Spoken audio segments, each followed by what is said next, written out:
Fast forward, any come out our channel so aha age politics avenue. Unia podcast or training because make headlines. Ena e jemre na yidi bi eksomo e wa ha. Eni dem ya ho brak se mu se ene e de kanya Mr. Say with me as subscribe to the channel.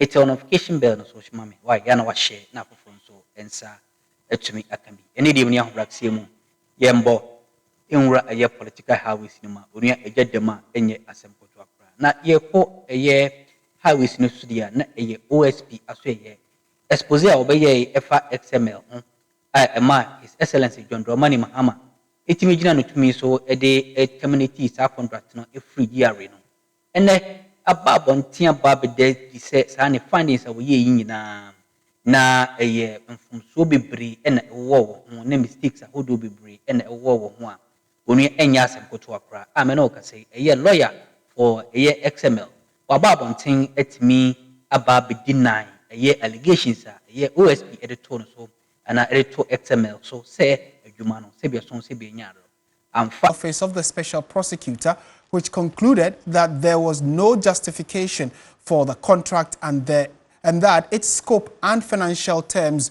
were unnecessary and potentially wasteful. But SML disagrees. A member of the company's legal team, Cephas Boyu, insists that the contract was beneficial to the state and has accused the OSP of spreading falsehoods. He spoke earlier to the media. Now, in the OSP's press release, and their press actually, it was filled with insinuations, speculative remarks, innuendos, assumptions, and veiled accusations, rather than presenting clear facts and evidence to the Ghanaian people.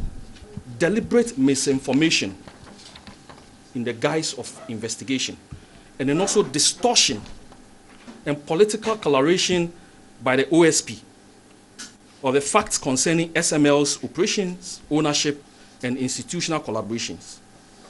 The OSP is a fact-finding institution. Its mandate, we all know, is to investigate alleged corruption and corruption-related matters, and to present its findings and evidence before a court of competent jurisdiction for adjudication. That's simply what it is. So you cannot turn yourself into a judge. And that's exactly what OSP has done. We expect that the presidency will take their time, look at the evidences that we have, the evidence that we have provided, and take a second look at the termination directive. They shouldn't seek to tarnish the image of SML in the quest of taking that job. That is what we are definitely not going to allow. Let's speak to private legal practitioner Martin Pebu on this particular development. Mr. Pebu, good evening. Thank you for joining us on News 360. Yeah, good evening, Name. Right. To start with, it looks as though the SML, lawyer clearly disagrees with the government's position to terminate the contract outright. Now, they believe that there were some achievements based on the contract and the period that it held. So they want the president to reconsider the termination. You clearly should agree with them that at least some positives were recorded, and based on that, we should reconsider the decision, no? Name, I'm still struggling to appreciate the positives that were recorded. If you have the opportunity, let's dive straight into the Manasseh documentary and the OSP investigative report. Look, in the Manasseh documentary, I just want to make two statements. You see Christian Soti as former technical advisor to the GRA boss. He left GRA, then he came to be MD of SML. You see the collusion. Good. Revolving doors. Manasseh asked him, look, I see this publication in the Daily Graphic front page. SML saves Ghana 3-point-something billion. What do you say? That's what he said. No. SML didn't do such a thing. I'm not aware. MDO, name. This is the MD of the company. Say they didn't save Ghana 3.1 billion, in case it's not 3.1, but over 3 billion, right? Yes. He says, no, it's not him. The MD disavows. MD runs away from this saving the Ghanaian purse such money. And what else do you want us to say? It's video. It's not even voice for anybody to say it was doctor. You see him. I like the Ghanaian pidgin from Hausa to they say Ghani Ghani. You see him with your eyes. Christian Soti said no. They are not involved in such transaction audit. You go further in the documentary. The IT director of SML, he was asked the contract for measuring the oil, that's the downstream from the tank farms, NPA and GRA side, that SML equipment, the flow meters, that's the equipment for measuring the oil. The SML equipment as against GRA equipment, which are better. Live on camera, he said the GRA stroke NPA equipment are better. Then IT, the man in charge of IT, the man in charge of the equipment for SML, what again do you need? On camera, nobody said their voices were doctored. It's even too late to say it's doctored. Right. So look, SML can do 1,000 press conferences. These two statements, Christian Soti's own and their own director of IT, nails them. These two different witnesses nail them. They can go to heaven and come back. There's no amount of sophistry that can resurrect their case. It's their own, they shot themselves in the foot, right?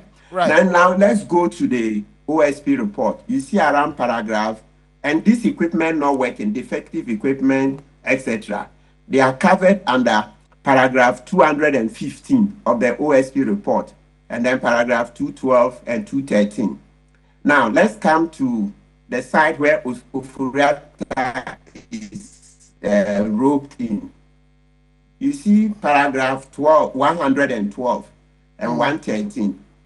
Oforiatta writes to controller to pay SML for August, September, etc. of 2020, when the situation was that SML had not done any work. You see emails showing that SML was struggling. They couldn't onboard into the system. They couldn't integrate themselves. They were waiting for West Blue. So this time we've moved to the transaction audit. First, we're talking about the measurement of the oil. Now we've moved to the transaction audit side. That's what the paragraph 112, 130 are talking about. You see emails saying that SML was whining all over, crying that look, we cannot onboard, we can't integrate in the system. And Oforiatta wrote that they should be paid. Okay. They should be paid. So that's why the OSP is saying if Oforiatta was not benefiting, how would you, as Minister for Finance, say that they should pay SML when work has not been done? So you totally disagree with the position the lawyer shares that the termination of the contract should be reconsidered. Before you take leave of us, counsel, briefly, we also know that the other argument which other people have made is that if you have a case, why not go to court? Why tell the media or engage in a press conference to tell us about it? How do you react to this, that the people need to know or should not know, and that it should purely be a legal basis as must be in court? Oh, you know, the way our laws usually are restrictive once the case starts in court. Once they start in court, we can't be doing very detailed analysis. So there is good wisdom in the OSP Act saying that the OSP should update us twice a year in terms of cases they have. That's a different one. And more directly to what you are asking, under the law, it's not only here. Listen, Martin, I can tell you, look, living in America over 20 years ago, I would see on TV, there's what they call the district attorney, okay, over 20 years ago. I don't need to read this from a book. You open TV in the US, you see the district attorney holding press conferences and updating the public on his cases. District attorney, I don't need a book. See with my own eyes over 20 years ago. So you talk about from 2001, 2002, 2003 onwards in America. Until date, they do it. So somehow it's okay. That's why we're having this program. That's what they say, travel and see. So sometimes when you haven't traveled, you can, you know, it's okay. We are exchanging ideas. So me, more than 20 years on, it's difficult to convince me that this is the time we should rather shut the public out. Okay. Rather, that approach of the prosecutor carrying the citizens along from day one is what we call whole of society approach to governance, right, or whole of government approach. Yes, the prosecutor is working for the government. He's going on a project. He's telling the citizens what is in it. So please, citizens, watch. And it will help so that citizens will be keenly following. Thank you. So for me, there is no amount of explanations. Something I've seen more than 20 years on. It's difficult to tell me that this is the time I'm sure we should be shutting out the public. In natural fact, if you look in Ghana, hey, Council, we would have to leave it here for now. Clearly, we know about the public interest in this, so certainly we'll be engaging you further in this, and especially tomorrow also on key points. I'm sure you'll be one of the key voices that Ghanaians will want to hear. Martin Pebu is a private legal practitioner. Let's now take you to Parliament, where the minority in the House has insisted that the vetting of Chief Justice nominee Paul Bafuboni cannot happen until the pending legal cases filed by Gertrude Tokonu have been decided. It follows an earlier motion they submitted to the Speaker asking that he stops the Appointments Committee from all processes leading to the vetting. The majority side rejected the demand by the minority and said the vetting will still happen on Monday, November 10, as advertised. The Constitution is very clear on these matters. The nomination of the Chief Justice is properly before this House.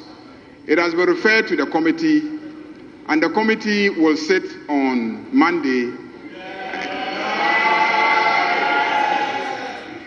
I urge him to appear before the committee as a member.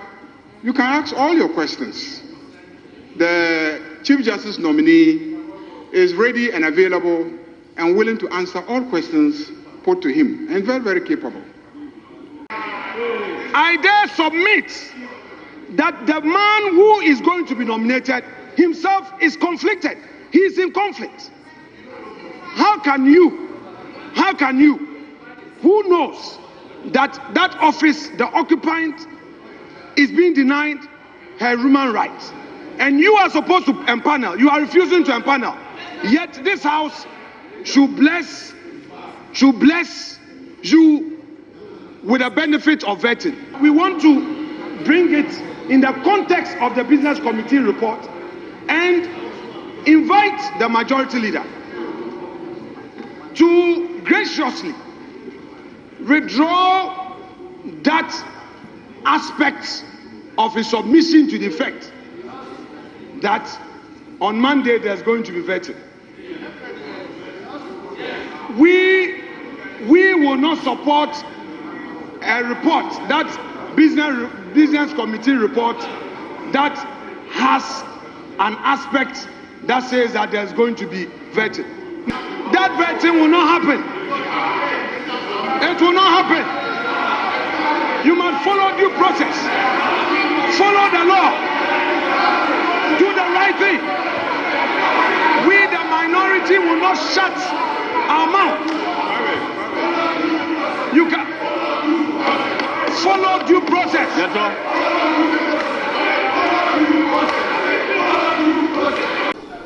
It should stop bringing in the vetting, the scheduled vetting of the CJ on Monday, because that one, it will happen. This House will perform its constitutional rights and duties. The Supreme Court has already settled that matter. Majority will be brief. A mere filing of a case. In another case, Mr. Speaker, the matter before the court is a certiorari application. Majority whip, be brief. It's a certiorari application. Honorable Majority Whip, be brief. Yes, Mr. Speaker, I'm being brief. But let us settle the matters on the law. The application before the court is a certiorari application. There is no injunction application before the court. It is an application of certiorari seeking the Parliament the court should prevent Parliament from performing its constitutional rights. And that application will be heard. Monday will certainly be interesting in the House of Parliament. We'll see whether that vetting will happen or not. Away from that, the management of the Social Security and National Insurance Trust, SSNIT, has told Parliament's Public Accounts Committee that they are still in the business of looking for strategic investors for 3 of its hotels. That's La Palm, Elmina Beach Resort and Buzia Beach Resort.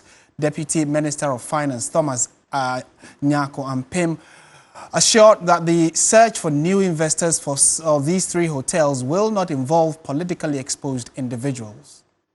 And it's on the Golden Beach Hotels Limited. Your claim that it was part of the hotels earmarked for participation of a strategic investor. Are these hotels still struggling? I mean, what is the status of these hotels? Honorable Chair, all 3 hotels are struggling. We are seeking for a strategic investor for La Palm, Elmina Beach Resort, and Buzia. However, for SSNIT Guest House, Ridge Royale, and Labadi Beach Hotel, we do not intend to seek any strategic investors coming in. We believe that those 3 hotels should be allowed to run on their own and make profit. Labadi Beach Hotel, for instance, in 2024, made profits in excess of 80 million Ghana cedis. Thank you. Can you confirm to this committee that the decision by SSNIT to give out these hotels was solely a decision by SSNIT and not... Mr. Chairman, he just stated that SSNIT intends to look for a strategic investor. We would want to give assurance that any decision to involve a strategic investor will be carefully looked at and will be in the interest of SSNIT. We will not do that for any politically exposed person. SSNIT will take a decision that will be in the interest of SSNIT and for pensioners of this country. Thank you. Moving on, the Ministry of Lands and Natural Resources has condemned the violent attacks on Environmental Protection Agency officials and journalists in Obuasi and the NIMOS team in Hwidiem. The incidents occurred during a raid on the activities of illegal miners. My colleague Judith Brown reports. The ministry in a press briefing confirmed its commitment to getting to the bottom of the case involving a number of officials, including journalists, who were injured during the attack. The ministry has assured the public that it will leave no stone unturned in bringing the perpetrators to justice. In a statement, the ministry described the attack as unfortunate and urged Ghanaians to support its efforts to protect the country's natural resources. 2 journalists were in critical condition. Per the reports I received this morning, they are quite stable. One had to be operated on, had a surgery yesterday. Several others, sustained injuries.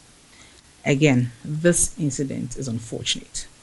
Honorable Akuffo, again, who also doubles as Acting Minister for Environment, Science and Technology, wishes to convey his utmost disappointment at this turn of events for these incidences.